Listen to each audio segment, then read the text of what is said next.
Ардчилсан намын зам тээвэр харилцаа холбооны бодлогын зөвлөлийн 13 дугаар хуралдаан өнөөдөр боллоо. Энэ үеэр зам тээврийн салбар дахь бодлогын зарим асуудлыг хэлэлцсэн юм а.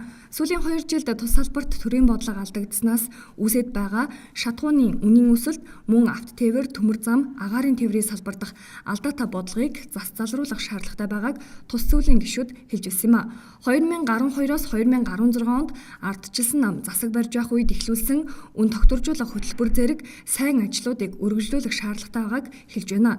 Аль нэг намаас үл хамааран төрийн зөв бодлого үргэлжлэх ёстой, төрийн залгамж халаа алдагдаж байгаад бодлогын зөвлөлийн гишүүд шүүмжлэлтэй хандаж байсан юм а.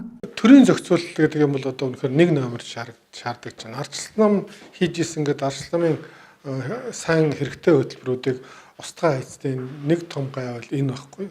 2012-оос 16 оны үед шатгууны үн бүр тогтмол байсан. Бүр зарим үед бол 150 төгрөгөөр бууж исэн байгаа. Энэ яагаад ингэж бууж исэнгүүд бодлоготой төр байсан. Тэр үед үн тогтворжуулах хөтөлбөр алтан уян засгийн газар хэрэгжүүлээд тэр дотор нь бензин дизель төрөлхтний үнийн жижиглэнгийн хөтөлбөр, жижиглэнгийн үнийг тогтвортой барих юм хөтөлбөр хэрэгжүүлж ирсэн. Энэ хөтөлбөрийн үндсэн дээр бензин шатгууны үн доктортой байсан. Тэр үн докторжуулах хөтөлбөр гэдэг маань хэн нэгэн баяжсан завьсан юм байхгүй шүү дээ.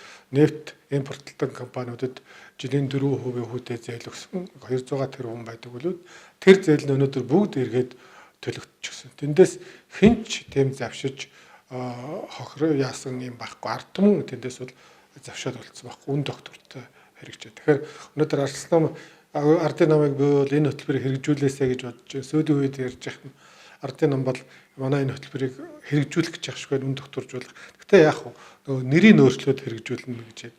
Гэхдээ би бол дэмжиж чинь нэрийг өөрчлөөд ч гэсэн хэрэгжүүлээсэ Монголын ард түмэнд хэрэгтэй юм хийж байвал сайн байна гэж бодож байна. Зам тээвэр харилцаа холбооны бодлогын зөвлөлийн 13 дугаар хуралдаанаас гарсан зам тээврийн салбарт хэрэгжүүлэх шаардлагатай ажлуудыг зөвлөмж болгон салбар яамд хүргүүлэх юм а.